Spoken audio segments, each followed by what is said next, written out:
இன்ஷா அல்லாஹ் இன்று கேள்வி பதில் நிகழ்ச்சி வைக்கப்பட்டிருக்கின்றது. உங்களுக்கு இருந்தால் கண்டிப்பாக இருக்கும். சந்தேகங்கள் நீங்க நினைச்சலாம், கேட்கலாம். இன்ஷா அல்லாஹ் குர்ஆன் ஹதீஸின் அடிப்படையில் அதற்கு நாம் பதில் சொல்வோம். நம்ம ஏற்கனவே பேசின அந்த சப்ஜெக்ட்ல கூட சில சந்தேகங்கள் இருக்கலாம். சாலிஹீன்களை பற்றி பேசினோம். நன்மக்கள், முஸ்லிம்களுக்கும் முஸ்லிம் என்ற வார்த்தைக்கும் சாலிஹ் என்ற வார்த்தைக்கும் என்ன வித்தியாசம்? அதை போன்று தஹஜ்ஜத்துடைய தொழுகை, கியாமுல் லைல் இரவு தொழுகை என்று இரண்டு விதமாக ஹதீஸ்களில் வந்திருக்கின்றது. அதில் உண்டான சந்தேகங்கள் இருந்தால் இன்ஷா அல்லாஹ் கேளுங்கள், நான் பதில் சொல்வோம். கேளுங்க.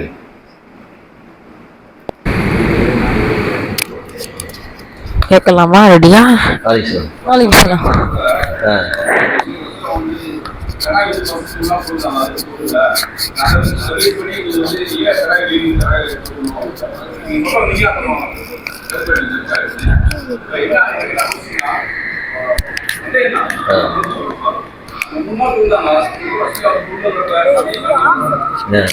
ஏண்டா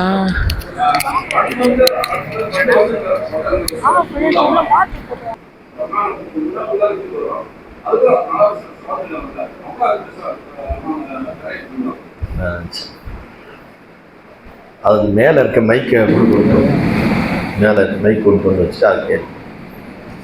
அதாவது ரசூல் ஸல்லல்லாஹு அலைஹி வஸல்லம் வந்து அந்த இரவு தொழுகையை வந்து தொழுவ வச்சாங்க.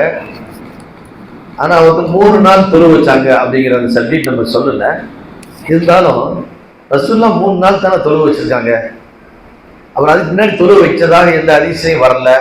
இது நிறைய பேருக்கு இந்த சந்தேகம் இருக்குது.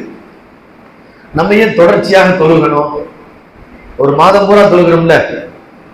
அதே போன்று ரசூல் ஸல்லல்லாஹு அலைஹி வஸல்லம் அவங்க என்ன செய்யறாங்கன்னா, முதல் நாள் தொழுவ வைக்கிறாங்க, ஒரு கூட்டம் வருது. இரண்டாவது நாள், இதே ரமலான்ல தான் நடக்குது. இரண்டாவது நாள் என்ன செய்யறாங்க, தொழுவ வைக்கிறாங்க, கொஞ்சம் கூட்டம் அதிகமா வருது. மூன்றாவது நாள் தொழுவ வைக்கிறாங்க, 2 நாளை விட அதிகமான கூட்டம் இன்னும் வருது. நிறைய வந்துட்டாங்க மக்கள், சஹாபாக்கள் நிறைய வந்து உட்கார்ந்து வெயிட் பண்றாங்க, தொழுதுட்டு போயிடுறாங்க. 4வது நாள் ரசூல் ஸல்லல்லாஹு அலைஹி வஸல்லம் வருவாங்க அப்படின்னு சொல்லி போட்டு ரொம்ப நேரம் வெயிட் பண்றாங்க. நல்லா அவங்க ஒவ்வொருத்தவங்களும் தூங்கி விழுகிற அளவுக்கு உட்கார்ந்து இருக்கிறாங்க. சகருடைய நேரம் நெருங்கிருமோ என்று பயப்படும் அளவுக்கு உட்கார்ந்தே இருக்கிறாங்க. ஆனா ரசூலுல்லாஹ் அப்படி எட்டி பார்த்துட்டு உள்ளே இருந்துட்டாங்க, வரல, வெளியே வரல. ஒரு சஹாபாக்கெல்லாம் சகர் செய்ய போயிட்டாங்க.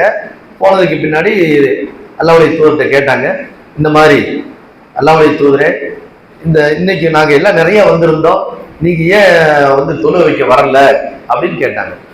அப்ப ரசூல் ஸல்லல்லாஹு அலைஹி வஸல்லம் சொன்னாங்க, தொடர்ச்சியாக நான் தொழு வைத்து அது உங்களுக்கு கடமையாகி விடுமோ என்று நான் பயப்படுகிறேன் அப்படின்னாங்க. அது உங்களுக்கு ஃபர்லாகிவிடும் என்று நான் பயப்படுகின்றேன். ஆகையினால் என் உம்மத்துக்கு சிரமம் வரக்கூடாது என்பதற்காக வேண்டி நான் தொழு வைக்கல அப்படிங்கிறாங்க. இப்ப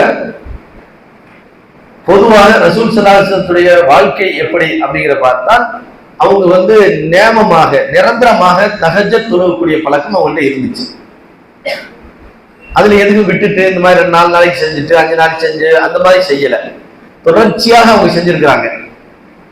சரி, இது ஒரு செய்தி, இது எல்லோருக்கும் தெரிந்த செய்தி தான். இன்னொரு விஷயம், ரசூல் ஸல்லல்லாஹு அலைஹி வஸல்லம் அவங்க ஜமாத்தாக தொழு வச்சிருக்கிறாங்க. தஹஜ்ஜத்லயும் நடந்திருக்குது, அதாவது ரமலான் அல்லாத காலங்கள்லயும் தொழுது இருக்கிறாங்க. எப்படின்னா, நபிகள் ஸல்லல்லாஹு அலைஹி வஸல்லம் அவங்க இரவுல எந்திரிச்சு என்ன செய்யறாங்க, ஒளிச்சேர காமிக்கு போறாங்க. அப்ப இப்னு அப்பாஸ் அந்த அவங்க பக்கத்துல தான் இருக்கிறாங்க, சின்ன பையன், ஒரு 8-9 வயசு தான் அவங்களுக்கு. இப்ப இப்னு அப்பாஸ் என்ன செய்யறாங்க, எந்திரிக்கிறாங்க. எந்திரிச்சு அவங்களும் போய் ஒளிச்சேஞ்சிட்டு ரசூலுல்லாஹ் பக்கத்துல நிக்கிறாங்க, அதாவது இடது பக்கம் நிக்கிறாங்க. அப்ப ரசூலுல்லாஹ் என்ன செய்யறாங்கன்னா, காதை பிடிச்சு வலது பக்கமா நிப்பாட்டி தொழுதுட்டு இருக்காங்க. சரி, இது ஒரு ஜமாத்து. இன்னொரு ஹதீஸ்ல வருது, ரசூல் ஸல்லல்லாஹு அலைஹி வஸல்லம் அவங்க இதே மாதிரி ரமலான் அல்லாத ஒரு காலம், அப்ப அவங்க தொழுதுகிட்டு இருக்கும் பொழுது ஒரு சஹாபி வர்றாங்க, பள்ளிக்குள்ள நுழைகிறாங்க. ரசூல்லா தொழு வைக்கிறாங்க, நம்ம போய் ஜமாத்துல சேர்ந்து தொழுகலாம் அப்படின்னு சொல்லிட்டு அவங்களும் வந்து என்ன செய்றாங்க, நிக்கிறாங்க. இது ரமலான் அல்லாத காலங்களில் நடந்தது. அப்ப நின்று அவங்க தொழுகும் போது ரொம்ப நேரம் தொழு வைக்கிறாங்க. முதல் ரக்காயத்துல என்ன செய்யறாங்கன்னா சூரத்துல் பக்ராவை ஓதிடுறாங்க. சூரத்துல் பக்ரா பெரிய சூறா அது. அதற்கடுத்து இரண்டாவது ரக்காயத்துக்கு என்ன செய்யறாங்கன்னா சூரத்துல் நிசாவை ஓதிடுறாங்க. அதுவும் பெரிய சூறா. ரெண்டாவது ரக்காயத்துக்கு இல்ல, முதல் ரக்காயத்துக்கு. அடுத்து என்ன செய்யறாங்க, சரி இந்த சஹாபி நினைக்கிறாரு, சரி அடுத்த ரசூலுல்லாஹ் ருக்குக்கு போயிடுவாங்க, நம்ம இங்க ஒரு சப்பா ஓதி முடியறதுக்குள்ளேயே நமக்கு என்ன செய்யுது, சிரமம் ஆகி போகுது. இந்த சஹாபி அப்படி நினைக்கிறாரு, சரி சூரத்துல் பக்ரா அதை ஓதிட்டாங்க, ருக்குக்கு போவாங்கன்னு பார்த்தா போகல. அடுத்து சூரத்துல் நிசாவை ஆரம்பிச்சிட்டாங்க.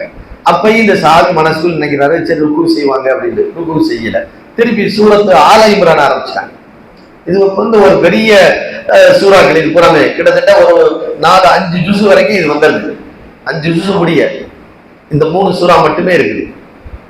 அதுக்கடுத்து ருக்கு செய்யறாங்க, அடுத்து சஜ்ஜா செய்றாங்க. அதெல்லாம் அந்த சஹாபி பாராட்டி பேசுறாங்க.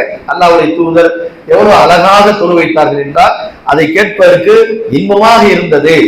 என்ன அழகு, அதனுடைய அந்த ஓதக்கூடிய இது, அந்த பொறுமையாக தொழு வச்சது, இதெல்லாம் கேட்பதற்கு மிக அழகாக இருந்தது. எவ்வாறு இதை அழகா ஆக்கி வைத்தது எந்த பொருள் அப்படின்னு சொல்லி அவங்க ஆச்சரியப்படுறாங்க. இவ்வளவு அழகா தொழு வைக்கிறாங்க அப்படின்னு. சரி, இதெல்லாம் முடிஞ்சிச்சு. அப்ப இதுல இருந்து நமக்கு என்ன தெரியுதுன்னா, ரசூல் ஸல்லல்லாஹு அலைஹி வஸல்லம் அவங்க ரமலான்ல மட்டும் ஜமாத்தா தொழு வைக்கல. இடையில இரவு நேரங்கள்ல தொழுகும் போது சில சஹாபாக்கள் வந்து இணைஞ்சுக்கிடுவாங்க, அப்படி தொழுதுருக்காங்க. சரி, அப்ப பொதுவாக இந்த தஹஜ்ஜத் நம்ம ஆரம்பத்திலே சொல்லியிருந்தோம், தஹஜ்ஜத் தொழுகை இரவு தொழுகை அப்படிங்கிறது இஷா தொழுகை முடிச்ச உடனே தொழுகலாம்.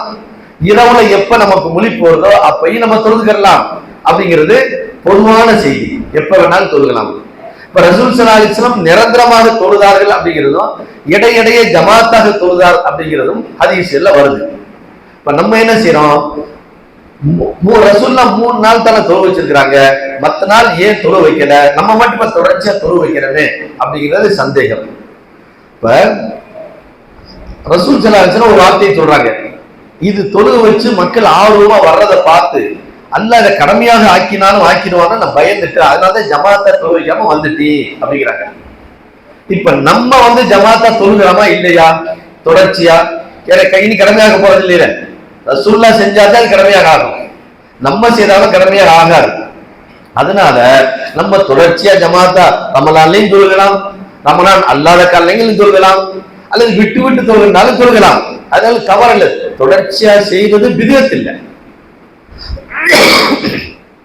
காரணம் ரசூல் ஸல்லல்லாஹு அலைஹி வஸல்லம் சொன்ன ஒரு வார்த்தை, என் உம்மத்து இது கடமையாகிவிடும் என்று நான் பயப்படுகிறேன், என் உம்மத்துக்கு சிரமம் அப்படிங்கிறாங்க.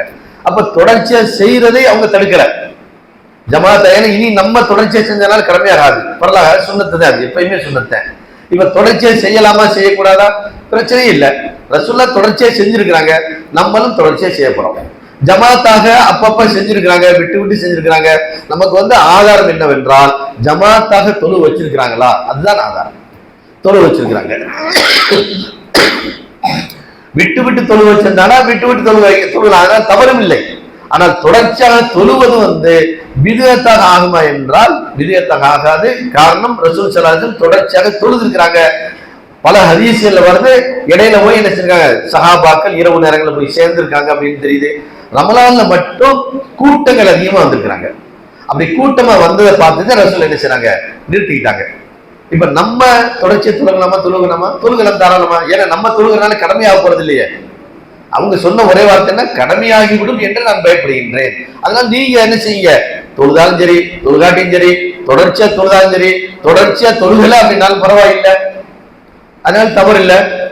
ஆனால் பள்ளியில வந்து நம்ம என்ன செய்யறோம், ஒரு இமாம் இருக்கிறார், அவர்கிட்ட வந்து அவர் தொழுவிக்கிறார், அவர் தொடர்ச்சியா தொழுவாரு. ஆனா இங்க இருக்க ஜமாத்துள்ளவங்க என்ன செய்யறாங்க, தொடர்ச்சியா தொழுகிறாங்களா, 2 நாளைக்கு வருவாங்க, திடீர்னு வராம போயிடுவாங்க, அவங்களுக்கு வேலை இருந்துச்சுன்னா போயிடலாம், அதனால தவறு இல்லை. தொடர்ச்சியாத்தே நம்ம இந்த ஜமாத்துல கலந்து கொள்ளணும் அப்படிங்கிறது இல்லை. சரி, அதே மாதிரி இப்ப நம்ம எத்தனை நாளைக்கு அப்படி தொடர்ச்சியா தொழுகிறது, 3 நாளைக்கு தான் தொழுகணுமா அப்படின்னு இல்லை. ரசூலுல்லாஹ் அந்த மாதிரி என்ன செய்யல, 3 நாளைக்கு தான் தொழுகணும் என்று சொல்லல. அவங்க தொழுக வச்சுட்டு ஒரு இதை சொல்லியிருக்கிறாங்க, செய்திய தொடர்ச்சியா நான் தொழுக வச்சேன்னா அது ஃபர்லாகி விடும் என்று பயப்படுகிறேன். அப்ப நீங்க தொடர்ச்சியா தொழுகலாம் அப்படின்னு தான் அதுக்கு அர்த்தம். நான் தொழுக வச்சேன்னா அது ஃபர்லாகும், நீங்க தொடர்ச்சியா தொழுதால் அது ஃபர்லாகாது. பரலுங்கிற கவனி நான் பயந்துட்டு என்ன விட்டுட்டேன், என் உம்மத்து சிரமப்படக்கூடாது என்பதற்காக. ஆகினால் இது தொடர்ச்சியா ஜமாத்தாக நடத்துவதும் குற்றமில்லை, இல்ல விட்டு விட்டு நடத்துவதா இருந்தாலும் குற்றமில்லை. ஆனா இமாம் ஒரு பள்ளியில நம்ம நியமிச்சிருக்கனால அந்த இமாம் என்ன செய்வாரு, தொடர்ச்சியா தொழுவிக்கிறாரு. ஜமாத்து சேர்றவங்க அவங்க அன்னைக்கு வருவாங்க, வேலை இருந்தா வெளியே போயிடுவாங்க, அதனால தவறு இல்லை. தொடர்ச்சியா தொழுவுறா என்ன ஆகாது, பிதுஅத்துங்கிறதுக்கு வராது. காரணம் ரசூலுல்லாஹ் தொடர்ச்சியா தொழுதுருக்கிறாங்க, நேமமாக தொழுதுருக்காங்க. அந்த அடிப்படையில் நம்ம என்ன ஜமாத்துக்கு ஆதாரம் இருக்குதா, அதுக்கும் ஆதாரம் இருக்குது. ரசூலுல்லாஹ் தொடர்ச்சியா தொழுதுருக்கிறாங்க, அதுக்கும் ஆதாரம் இருக்குது. அந்த அடிப்படையில் நம்ம என்ன செய்யறோம், ஜமாத்தா நடத்துறோம், வேற ஒண்ணு. அதுவும் குறிப்பாக ரமலானுடைய காலங்களில் வந்து நிறைய மக்கள் வர்றாங்க, தொழுகாத மக்கள் வர்றாங்க. சரி, அப்ப மட்டும் தொழுவுக்கு தஹஜ்ஜுடைய அந்த இரவு தொழுகையாவது நமக்கு கிடைக்கட்டுமே அப்படின்னு வர்றாங்க. அப்ப அந்த அடிப்படையை அவங்க நன்மையை நாடி வர்றாங்க. அதனால நம்ம என்ன செய்யறோம், அந்த ஜமாத்தாக தொழு வைக்கிறோம். அது ஒரு நன்மை தான், நம்ம செய்ய நன்மைதான் வருவதில்லை. இது கடமையாக ஆகாது யாருக்கும். பிதுஅத்துங்கிற அந்த லிஸ்ட்டுக்கும் இது போகாது. காரணம் ரசூலுல்லாஹ் என்ன செஞ்சிருக்காங்க, தொடர்ச்சியா தொழுதுருக்காங்க. ஜமாத்தா சில பேர் சஹாபாக்கள் வந்திருக்காங்க, கலந்துருவாங்க, கலக்காமல் இருந்துருவாங்க. எல்லா சஹாபாக்களும் வரமாட்டாங்க. ஆகையினால் இது என்ன இல்லை, பிதுஅத்து ஆகாது. வேற சந்தேகம் இருக்கா, கேளுங்க. அந்த மைக்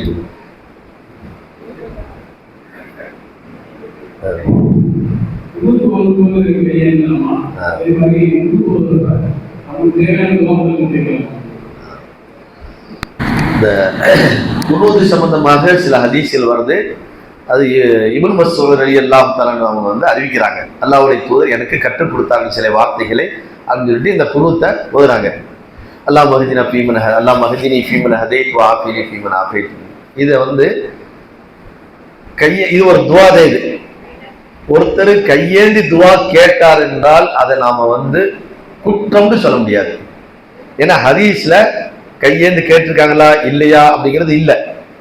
துவாங்கிற அடிப்படையில் ஒருத்தர் கையேந்து கேட்கிறார் ஒரு உதாரணத்துக்கு.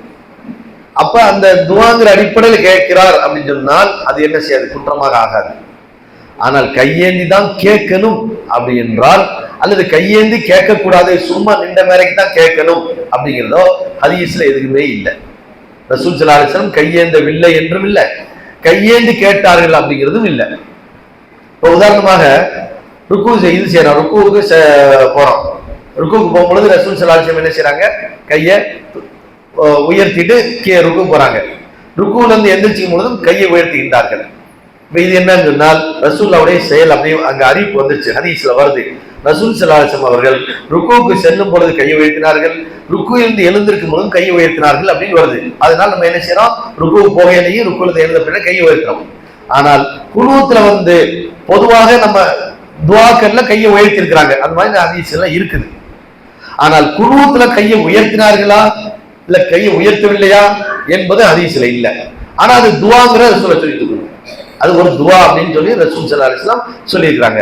அந்த இப்னு மஸ்ஊத் அவங்க அறிவிக்கும் போது அர்த்தம் சொல்லுவாங்க, எனக்கு அல்லாஹ்வுடைய தூதர் குனூத்துடைய இந்த துஆவை எனக்கு கற்றுக் கொடுத்தார்கள். அந்த துஆ தான் அது, யா அல்லாஹ் எனக்கு நீ நேர்வழி காட்டுவாயாக, யாருக்கு நீ நேர்வழி காட்டினாயோ அவருடைய அந்த நேர்வழி எனக்கு நீ காட்டுவாயாக. அல்லாஹ் மஹ்தினா ஃபீமன் ஹதி வ ஆஃபினி ஃபீமன் ஆஃபைத். யாருக்கு நீ உடல் ஆரோக்கியத்தை வழங்கினாயோ அந்த ஆரோக்கியத்தை எனக்கும் நீ வழங்குவாயாக. அப்ப இது புறமே துஆவுடைய வார்த்தைகள் தான். அப்ப துஆங்கிற அடிப்படையில் ஒரு மனிதர் கையை உயர்த்தி கேட்க நினைத்தால் அது குற்றமாக ஆகாது. அதே போல கையை உயர்த்தாமல் கேட்டாலும் என்ன இல்லை, குற்றமாக ஆகாது. உயர்த்தித்தான் ஆகணும் என்றோ அல்லது உயர்த்தவே கூடாது என்றோ நம்ம சொல்ல முடியாது. ஹதீஸ்ல அந்த மாதிரி எந்த வாசமும் இல்லை. உயர்த்தவில்லை, உயர்த்தாமல் கேட்டார்கள் ஒரு ஹதீஸ்ல இருந்துச்சுன்னா நம்ம என்ன செய்யலாம், கையை உயர்த்தாமல் கேட்கலாம். இல்ல உயர்த்தி கேட்டார்கள் அப்படிங்கிற ஒரு வாசம் இருந்தா நம்ம உயர்த்தி கேட்கலாம். ரெண்டுமே இல்லை. துஆங்கிற அடிப்படையில ஒருத்தர் என்ன செய்யறாரு, கையை உயர்த்தினார், அது குற்றமாக ஆகாது. கையை உயர்த்த, ஏன்னா துஆ வந்து பல விதமா கேட்கலாம், அதையும் நம்ம விளங்கிடணும். துஆங்கிறது கையை உயர்த்தி தான் கேட்கணுங்கிற அவசியம் இல்லை, கையை எப்படி வச்சுக்கிட்டு தான் கேட்கணும் அப்படிங்கிறது இல்லை. அல்லாஹ் குர்ஆன்ல சொல்லும் பொழுது யதுஊன ரப்பஹும் கௌஃபன் வ தமஅன் யதுஊன ரப்பஹும், அவருடைய இறைவனை அவர்கள் அல்லாஹ்விடத்தில் பிரார்த்தனை வருவார்கள். முலுத்தஜீன அப்படிங்கிறார், அதாவது படுத்தவர்களாகவும் கேட்பார்கள், கியாமன் நின்றவர்களாகவும் கேட்பார்கள், உட்கார்ந்தவர்களாகவும் கேட்பார்கள் அப்படின்னு வருது குர்ஆன்லயே அல்லாஹ் சொல்றாங்க. அப்ப அல்லாஹ்விடத்தில் நீங்கள் பிரார்த்தனை பண்ணுவது நின்றுகிட்டும் கேளுங்க, உட்கார்ந்துகிட்டும் கேளுங்க, படுத்துக்கிட்டும் கேளுங்க. படுத்துக்கிட்டு அந்த திக்ர் செய்யணும்ல, படுத்த மேரைக்கு திக்ர் செஞ்சுக்கிட்டு இருப்போம், அல்லாட்ட நம்ம மனசுல உள்ளதெல்லாம் சொல்லிக்கிட்டு இருப்போம், எனக்கு கஷ்டமா இருக்கு போக்கூடாதுலாம் அப்படின்னு நம்ம படுத்த மேரைக்கு. இப்ப இது எல்லாமே துவாக்கள்ல கட்டுப்பட்டது. இந்த துவா என்று வரும் பொழுது கையை உயர்த்தி கேட்டதாக ஹதீஸ்ல வருது, நின்ற வரை கேட்டதாக வருது, உட்கார்ந்த வரை கேட்டதாக வருது, படுத்து வரை கேட்டதாக வருது. ஆகிய கையை உயர்த்தாம அப்ப படுத்துட்டு கேட்டதுன்னா கை உயர்த்த மாட்டாங்கல்ல. ஆகையினால் துவாங்கிற அடிப்படையில் அதை கையை உயர்த்தித்தான் ஆக வேண்டும் என்பதோ எந்த நிர்பந்தம் இல்லை. கையை உயர்த்தாமல் கேட்கணும் என்பது நிர்பந்தம் இல்லை. ஒரு மனிதர் உயர்த்தி கேட்டாலும் குற்றம் இல்லை, உயர்த்தாமல் கேட்டாலும் குற்றமாக. துவாங்கிற அடிப்படை.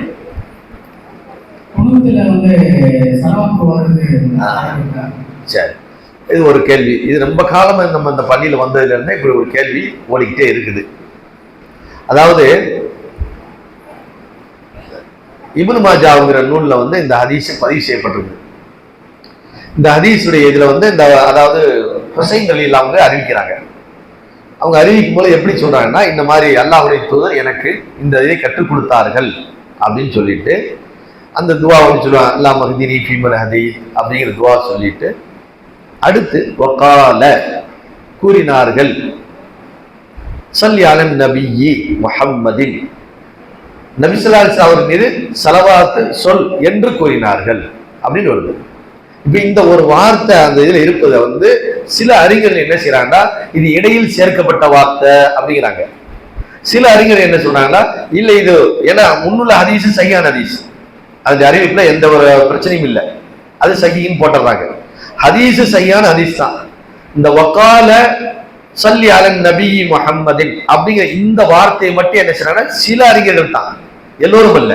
ஒரு சிலர்கள் இதை என்ன சொல்றாங்கடா, இது இடையிலே சேர்க்கப்பட்டது, இது இவருடைய வார்த்தை, யாரு ஹுசைன் ரலியல்லாஹு வார்த்தை, இது ரசூல் ஸல்லல்லாஹு அலைஹி வஸல்லம் வார்த்தை இல்ல அப்படின்னு சிலருடைய விளக்கம். ஆனால் அதுக்கு என்ன காரணம், யாரு இதை சொன்னது, இடையில யாராச்சும் ஒருத்தவங்க சேர்ந்த ஒண்ணு ஹுசைன் சொன்னாரா அல்லது வேற யாராவது அறிவிக்கக்கூடிய அறிவிப்பாளர்கள் சொன்னார்களா அப்படிங்கிற விளக்கமும் அதுல இல்ல. ஆனா ஹதீஸ்ல தொடர்ல வருது, அல்லாஹ் மஹ்தினி ஃபீமன் ஹதைத் அப்படின்னு வருது, கடைசியா வகால ஸல்லி அலன் நபி முஹம்மதின் அப்படின்னு அந்த ஹதீஸ் முடியும். அதனால இந்த ஹதீஸ் சஹீஹான ஹதீஸ். இந்த வார்த்தை ஹுசைன் ரலியல்லாஹு அவங்க சொன்ன வார்த்தையா அல்லது ரசூல் ஸல்லல்லாஹு அலைஹி வஸல்லம் அவங்க சொன்ன வார்த்தையா அல்லது அதற்கு பிந்திய வந்தவர்கள் யாராவது இதை சேர்த்தார்களா அப்படிங்கிற கருத்து வேறுபாடு. கருத்து வேறுபாடு இருப்பதை கொண்டு நம்ம ஒரு ஹதீஸ் என்ன செஞ்சது பலகீனம் சொல்ல முடியாது. சஹீஹான ஹதீஸ், அந்த ஹதீஸ் தொடர்லதான் இது வருது. சில செய்திகள் வரும் எப்படின்னா, இந்த வார்த்தை ஹுசைன் இல்ல, அதாவது இந்த ஹதீஸ் வேற ஒரு செய்தி சொல்றேன், உதாரணத்துக்கு வேற ஏதோ ஒரு செய்தி வருது, அந்த இதுல இந்த மாதிரி சில இடை வார்த்தையும் இருக்கும். அதுல வரும்போது எப்படி சொல்லிடுவாங்க, இது இடையிலே சேர்க்கப்பட்டது அப்படின்வாங்க. யாரு சேர்த்ததுங்கிற பேரையும் சொல்லிடுவாங்க, இவர் இதை சேர்த்தார் என்று சொல்லுவாங்க. இந்த ஹதீஸ்ல அந்த மாதிரி எதுவுமே இல்லை. இந்த ஹதீஸ்ல இவர் சேர்த்தார் அவர் சேர்த்தார் என்றே இல்லை. ஒரு சிலருடைய அறிஞருடைய கருத்து அது, இந்த மாதிரி இடையிலே சேர்க்கப்பட்ட வார்த்தை. காரணம் ஏன் இதை சொல்றாங்கன்னா, வேற வேற ஹதீஸ் எல்லாம் எப்படி வந்தா அதோட முடிஞ்சிருது. அல்லாஹ் மஹ்தினி ஃபீமன் ஹதைத் வஆஃபினி ஃபீமன் ஆஃபைத் அப்படிங்கிற அந்த ஹதீஸோட முடிஞ்சது. 4 ஹதீஸ் வருது. அந்த ஹதீஸ் எல்லா ஹதீஸ்லயுமே இந்த ஸல்லி அலன் நபிங்கிற வார்த்தை இல்ல. இதனால என்ன செய்யறாங்கன்னா, இவங்களுக்கு சந்தேகம் வந்துருச்சு, இந்த இது ஸலவாத்துங்கிறது சேர்க்கப்பட்டதா இருக்கும் அப்படின்னு. ஆனா மற்ற சில அறிஞர்கள் என்ன சொல்றாங்க, இது ஹதீஸுடைய தொடர்ந்து, ஏன்னா சஹீஹான ஹதீஸ் தானே, சஹீஹான ஹதீஸ்ல இந்த வார்த்தை வருது அப்படிங்கும்போது அது ரசூல் ஸல்லல்லாஹு வகாலங்கிற வார்த்தைக்கு அந்த ஃபாயில்னு சொல்லுவாங்க. அதை சொல்லக்கூடியவர் யார், ஒண்ணு ரசூல் சொன்னாங்களா அல்லது ஹுசைன் சொன்னாரா அல்லது வேற யாராவது சொன்னாங்களா அப்படிங்கிறது யாருக்குமே தெரியல. அந்த சொன்னவர் யார் என்பது யாருக்கும் அறியப்படலை. அதனால இந்த இது ஹதீஸ் சஹீஹாக இருப்பதனால் இந்த வகாலுடைய சொன்னவர் ரசூலுல்லாஹ்வும் இருக்கலாம் அப்படிங்கிற அடிப்படையில் அதை என்ன செய்றாங்க, சொல்லலாம் அப்படிங்கிறாங்க. அதனால தவறு இல்லை. ரெண்டாவது இன்னொன்னு, அதாவது இது சாதாரண சொல்ல ஒரு துஆன்னு சொன்னாலே அல்லாஹ்வை புகழணும், ரசூல் மீது ஸலவாத் சொல்லுங்கள் அப்படின்னு சில ஹதீஸ்கள் இருக்குது. அந்த அடிப்படையில் இதை என்ன செஞ்சாங்க, இது ஸலவாத் சொல்றதுல தவறு இல்லை அப்படிங்கிறாங்க. ஒரு விஷயம். அப்ப ஸலவாத் சொல்லுவார், ஒருத்தர் சொல்லாம தொழுகிறாரு, ஸலவாத் சொல்லல, அதனால பெரிய குற்றமாக ஆகாது. ஏன்னா ஹதீஸ்கள் 4-5 ஹதீஸ் அப்படிதான் இருக்குது, ஸலவாத் வரவே இல்லை, வெறும் அந்த துஆ மட்டும்தான் இருக்குது. இந்த ஹுசைன் ரலியல்லாஹு அவங்க அறிவிக்கக்கூடிய இந்த ஹதீஸ்ல மட்டும்தான் இந்த செய்தி பதிவு செய்யப்பட்டிருக்குது. சரி, அதே போன்று மற்ற துவாக்கள் நம்ம கேட்கலாமா? நிறைய கேட்பாங்க. இப்ப சவுதி அரேபியா ஏகப்பட்ட துவாக்கள் என்ன செய்வாங்க, இந்த வித்துலயே கேட்டுட்டே இருப்பாங்க இமாம். அதை குறிப்பா 27ஆம் அன்னைக்கெல்லாம் மணிக்கணக்கில் கேட்டிருப்பார். அப்துல் ரஹ்மான் சுதைஸ் என்ன செய்வாரு, மணிக்கணக்கில் 3/4 மணி நேரம்லாம் துவா கேட்பாரு. இதெல்லாம் ஹதீஸ்ல கிடையாது. இது இந்த துவா நாசில் ஒண்ணு இருக்குது. அந்த நாசில் சொன்னால் ஒரு சமுதாயத்துக்காக கேட்கறது. ஒரு சமுதாயம் பாதிக்கப்படுது, அப்ப ரசூல் ஸல்லல்லாஹு அலைஹி வஸல்லம் என்ன செஞ்சிருக்காங்க, வித்ர்ல மட்டும் கேட்கல, பொதுவாக மகரிப் பின்னாடி கேட்டிருக்கிறாங்க, ஃபஜ்ருக்கு பின்னாடி கேட்டிருக்கிறாங்க, ஃபஜ்ருடைய இதுலையும் கேட்பாங்க. இப்ப நீங்க கூட ஷாஃபி மதுஹப் பள்ளிக்கு போறீங்கன்னா அங்க இந்த துவா ஓதுவாங்க. இந்த குனூத்தவே அவங்க என்ன செய்வாங்க, இதுல வித்ர்ல இல்லாம அந்த ஃபஜ்ர்ல ஓதுறாங்க. ஆனா இது எல்லாமே ரசூல் ஸல்லல்லாஹு அலைஹி வஸல்லம் ஓதியதாக எப்போ வருதுன்னா நாசில், துஆ நாசில்னு ஒன்று இருக்குது. அந்த நாசில் சொன்னா ஒரு சமுதாயத்துக்காக வேண்டி, ஒரு இஸ்லாமிய சமுதாயம் பாதிக்கப்பட்டிருக்குது, அந்த மக்களுக்காக வேண்டி ரசூல் ஸல்லல்லாஹு அலைஹி வஸல்லம் என்ன செஞ்சிருக்காங்க, துஆ கேட்டிருக்காங்க. ஃபஜ்ர்ல கேட்டிருக்கிறாங்க, இஷாவுக்கு பின்னாடி கேட்டிருக்கிறாங்க. ஆனா வித்ர்ல கேட்டதாக இல்லை. வித்ர்ல ஒரு சமுதாயத்துக்காக கேட்டாங்க அப்படின்னு சொல்றது இதுல வித்ரு சம்பந்தமா வரக்கூடிய ஹதீஸ்கள் எல்லாமே இந்த துவா மட்டும்தான் பதிவு செய்யப்படுது. அல்லாஹ் மஹ்தினி ஃபீமன் ஹதைத்துங்கிற துவாவை எல்லா ஹதீஸ் கிரந்தங்களிலும் பதிவு செய்யப்படுது. துவா நாசில்னு வருது, அது ஃபஜ்ர்ல கேட்டது, மகரிப்லுக்கு பின்னாடி கேட்டிருக்காங்க, இஷாவுலையும் கேட்டிருக்கிறாங்க. ஆகையால் இந்த துவாங்கிறது நாசிங்கிறது வேற, குனூத்துங்கிற துவாங்கிறது வேற. அந்த குனூத்துல வேற எதையும் ரசூலுல்லாஹ் கேட்டதாக எந்த ஹதீஸுமே இல்லை. ஒரு 5-6 ஹதீஸ் வருது, எல்லாம் சரியான ஹதீஸ். இது எல்லாத்துலயும் இந்த வாசகம் மட்டும்தான் பதிவு செய்யப்பட்டிருக்கு. அல்லாஹ் மஹ்தினி ஃபீமன் ஹதைத் வஹ்தினி ஃபீமன் ஆஃபைத். அதுலயும் இன்னும் சில வார்த்தைகள், வாஹிதினி ஃபீமன் ஆஃபைத் வதவல்லனி ஃபீமன் தவல்லைத் முபாரிக் லீ ஃபீமா ஆதைத் வக்னி ஷர்ர மா கதைத் ஃபஇன்னக தக்தி வலா யுக்லா அலைக். அவ்வளவு, இந்த வாசகம் மட்டும்தான் இருக்குது. இது எல்லா ஹதீஸ்லையும் பதிவு செய்யப்பட்டிருக்குது. இந்த வாசகத்தோட கூடுதலாக கேட்டதாக எந்த ஹதீஸும் இல்லை வித்ர்ல.